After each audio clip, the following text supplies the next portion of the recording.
காக்கும் தேவனாம் இயேசு கிறிஸ்துவின் நாமத்தில் அன்பின் வாழ்த்துக்கள். மத்தேயு 12:31 நான் உங்களுக்கு சொல்லுகிறேன், எந்த பாவமும் எந்த தூஷணமும் மனுஷருக்கு மன்னிக்கப்படும், ஆவியானவருக்கு விரோதமான தூஷணமோ மனுஷருக்கு மன்னிக்கப்படுவதில்லை.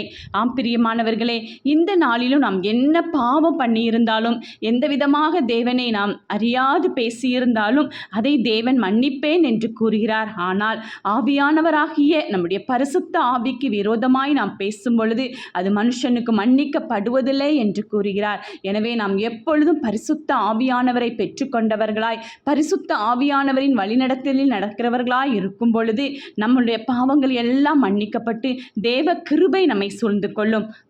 பாவம் தூஷணம் மனுஷனுக்கு வேண்டாம். தேவாதி தேவனுடைய ஆவியானவர் நம்மோடு இருக்கிறார். அவர் ஆசீர்வதிப்பார். ஆமேன்.